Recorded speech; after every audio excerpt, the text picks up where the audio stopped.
Kiniing maong pamahayag gituyo pagmugna aron sa pagpaambit ug pagpadayag sa mensahe sa paglaom, gugma ug kamatuoran mahitungod sa Dios nga pinasikad sa balaang kasulatan, ang Biblia. Ang mga pulong ug mga unahuna nga gipaambit sa magsisibya tuyo ug tinguha lamang nini ang pagsulti sa kamatuoran. Way relihiyon nga gituyo pagligis sa mga pamahayag. Anaara sa maminaw ang desisyon sa pagsabot ug pagdawat sa kamatuoran.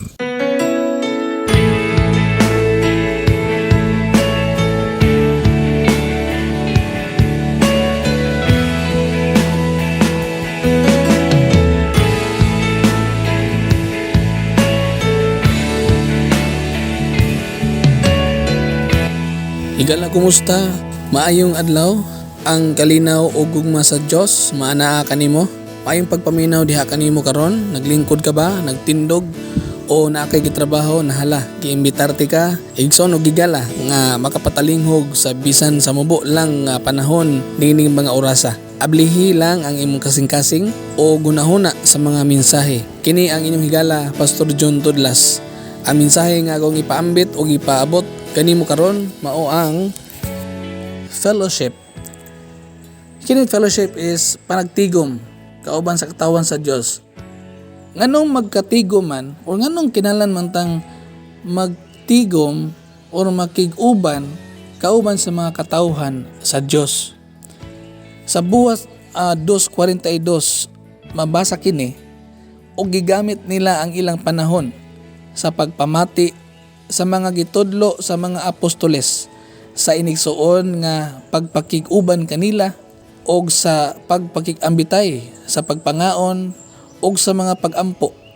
Kining bersikuloha mga pinangga nagsulti nato sa nagkalain-laing hinungdan nganong ang unang Kristohanon naghimog panagtigom. Una, aron pagtuon sa mga pagtulon-an sa mga apostoles.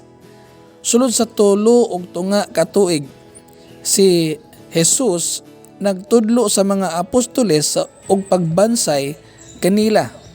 Human sa iyang kamatayon, pagkabanhaw ug pagsakas langit, ang mga apostoles na usab ang nagtudlo sa mga sumusunod. Ang unang Korinto 12:28 nag-ingon nga diha sa simbahan gipahimutang sa Dios ang tanan sa husto nga dapit. Una, ang mga apostoles, ikaduha, mga propeta, ikatulo, mga magtutudlo, unya, and so on. Makabasa na to diyan sa Episo 4, versikulo 11, 12, 13. Nagapahayag po din sa katuyuan sa pagtudlo kanila diha sa simbahan. 5 ka gift nga gihatag sa Ginoo. Unsa ni sila? Propeta, apostoles, propeta, ebanghelista, kani magsasangyaw, pastor og mga magtutudlo. So makita nato na dinha, no? Unya, kung magkahiusa kita sa tanang mga magtotoo diha sa pagtuo og sa atong kahibalo may tungod sa anak sa Dios, perting ninduta. Unya, mahingkod ta, mature ta, ingon nga mga anak sa tong Ginoo, mga pinangga nga mga kaanakan nga mga magtotoo, hingkod diha kang Kristo. Nya kinahanglan tang magtigom kauban sa ubang mga magtotoo aron maminaw ta sa mga pagturon-an ni Kristo, pagturon-an sa mga apostoles ug sa mga uban pa nga mga kinahanglan natong katuonon. Okay, diha sa kasimbahanan gibutang sa Ginoo kining mga alagad niya aron sa pag-equip ug pagsangkap sa mga katawhan sa pagkinabuhi nga subay sa Dios ug pagkinabuhing matarong. Ikaduha, aron makig-ambitay o makig-fellowship uban sa mga kaubang magtotoo. Okay? Kadtong naminaw o midawat sa maayong balita ni Hesukristo, nagabaton sa pagpakig-ambitay sa usag-usa. 1 Juan 1:3 mga kaiglaan nag-ingon, kadto nga among nakita og nadungog, among ginamantala usab kaninyo aron kamo usab makabaton sa pakig-ambitay uban kanamo. Ug ang unang Tesalonica 5:11 nag-ingon usab ug nag-awhag kanato sa pagdinasigay o pagtinabangay. Makahimo lang kita niini sa dihang managtigom ta, kani mag-ambitay ta, mag-fellowship ta, mag-uban ta diha sa simbahan sa mga magtotoo ni Kristo. Ikatulo, aron paghimo sa tanang matang sa mga pagampo ngadto sa Dios ingon nga iyang mga katawhan. Bisan tuod ang usak-usa ka nato makahimo ta pagampo sa tuang balay atong kaugalingon, pero doon na gitawag nga corporate prayer nga magampo kauban ang imong isig ka magtotoo. Ug ginabuhat pod ni sa mga apostoles kaniadtong panahon nga nag-uban sila, nagtapok sila aron pagampo. Gitawag nga corporate nga mga prayer, panaghiusang mga pagampo. So mahitabo sa na siya diha sa panagtigom.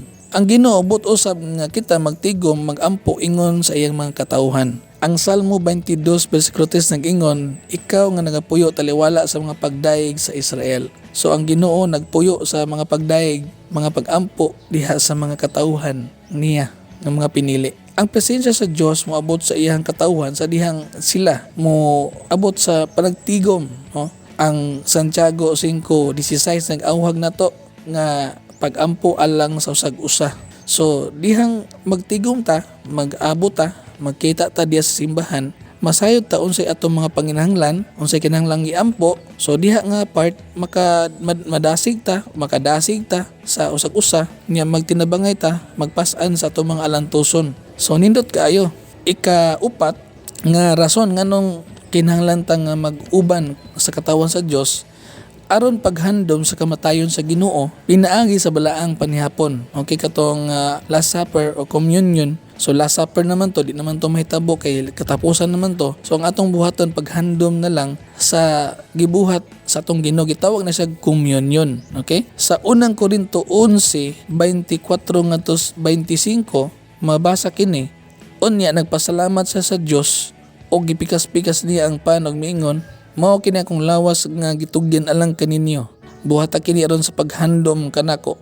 Human sa panihapon gikuha niya ang kupa ug miingon, mao kini ang kupa sa bag-ong kasabutan nga gitiman-an sa akong dugo. Matag inom ninyo niini buhata sa paghandom kanako. Kinahanglan nga magtigom ta uban sa katawan sa Dios aron pagtuman sa kasuguan pod. Sunod, ang paghandom sa kamatayon sa Ginoo na dunay duha ka elemento, kining kupa nga nasudlan og kining duga sa ubas o grape juice, ug ang tinapay nga walay patubo or kanang biskwit na siya nga gitawag na siya fita sa mga Hudyo pa. Fita kanang biskwit nga or pan nga walay patubo, mura siya biskwit, mura siya kanang pulburon nga di pud pulburon sa tuwa, kaning basta kay walay patubo nga pan, tinapay nga way patubo. So naa na siyang duha ka elemento nga ginahimo panahon sa communion o paghandom sa kamatayon sa tong Ginoo. Sunod, ang ikalima, pagtuman sa sugo sa pagtigom ingon nga mga anak sa Dios. Sa to pa dunay sugo mga pinangga nga giisgutan diha sa Hebrehanon 10:25 nag-ingon nga dili nato undangon ang batasan sa panagtigom. Hinunua magdinasigay kita. Labi na kay hapit na mabot ang adlaw sa pagbalik sa Ginoo. So ang panagtigom mga higala, mga pinangga, kining fellowship or pagsimba alang sa mga pagampo, pakiambitay sa pulong sa Dios, makatabang ni siya nga mudasig ta, mudilaab ang atong pag-alagad sa Dios ug maandam kita sa pagbalik sa Ginoo. So gayon diha nga di nato undangon ang batasan sa panagtigom. So kanunay nga ginabuhat aron pagpalig-on sa ato ang pag-alagad sa Dios. Ikaunom, aron pagpadayon sa nabatasang panagtigom matag unang adlaw sa semana. So gikan sa pagkabanhaw ni Kristo mga pinangga, ang simbahan nagsugod sa batasan o ginanggitawag nga tradisyon sa pagtigom matag unang adlaw sa semana nga mao ang Domingo or unang adlaw nga gitawag Lord's Day. Unang adlaw sa tuang kalendaryo, Domingo man na siya, no? O gitawag kini nga adlaw sa Ginoo, the Lord's Day. Lahi pod tong gitawag nga adlaw nga igpapahulay kay Sabbath day man na siya.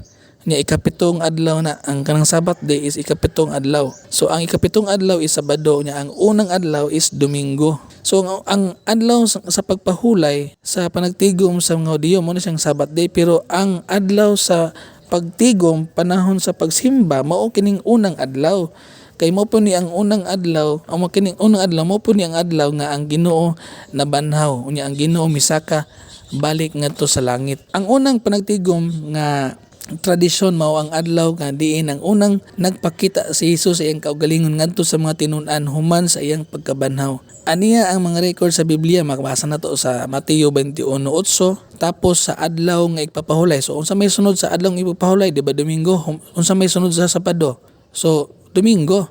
Kay ingon man nga tapos sa adlaw nga igpapahulay. So human ana Domingo man. So sa pagbanag-banag na sa buntag sa adlawng Domingo, si Maria Magdalena ug ang laing Maria nangadto aron pagtan-aw sa lubnganan. Unya sa kalit misugat si Jesus kanila ug mingon, Ang kalinaw mag-uban kaninyo. miduol sila sa Ginoo, miduol sila og misimba kaniya. Ato nang makita diha sa bersikulo 9. Unya sa Juan 20 bersikulo 19, sa pagkagabi na niadtong Dominguha, nagtigom ang mga tinun-an sa sulod sa lawak o gitrangkahan nila ang pultahan kay nahadlok sila sa mga kadagkuan sa mga Hudiyo, kay hadlok man to sila nga presohon, hadlok silang patyon, hadlok silang lutuson moto nga sulod sila dito sa lawak. Unya mitungha si Jesus sa taliwala nila og miingon, nitungha og kalit si Jesus unya miingon, mainyo unta ang kalinaw or ang kalinaw maanaa kaninyo. So human niining unang panagtigom uban kang Kristo, ang unang mga Kristohano nagpadayon panagtigom matag unang adlaw sa semana mo nang Domingo. Ang unang adlaw sa semana mo na gitawag nga Pentecost Sunday. So ato nang ginahandom timaan pod sa pagpakita sa Ginoong Kristo sa mga tinun-an niya katong nagtigom sila sa Domingo sa kagabion nga nagkuan sila kanang na-amaze sila or nahingangha sila pag-ayo nga nakita nila ang Ginoo didto sa ilang taliwala. So motoy first nga nila nga panagtigom unang adlaw sa semana. So Domingo gyud ang unang adlaw sa semana. Muna nga ang Sabbath day ikapitong adlaw pagpahulay, pero ang unang adlaw panahon sa pagsimba. Okay? So ako nga balikon ang kuang isgutan karon, may tungod nga nganong kinahanglan nga magtigom kauban sa katawan sa Dios. Una nga rason aron pagtuon sa pagtulunan sa mga apostoles, ikaduha aron pakigambitay o pakig-fellowship uban sa mga kaubang magtotoo, ikatulo aron paghimo sa tanang matang sa mga pag-ampo ngadto sa Dios ingon nga iyang katauhan, ikaapat aron paghandom sa kamatayon sa Ginoo pinaagi sa balaang panihapon or kanang Last Supper o gitawag na kining communion o paghandom no sa kamatayon sa Ginoo. Og ang kining ka-lima aron pagtuman sa sugo sa pagtigom ingon nga mga anak sa Dios, kaning sugo gyud nga magtigom dili undangon ang panagtigom. Ug ang ikaunom aron pagpadayon sa nabatasang panagtigom matag unang adlaw sa semana. Okay? So inaot na sabtan ninyo mga kaigsunan nga kining maong topic ug ang Dios magapanangin kaninyo o kita-kita ta igsuon sa simbahan.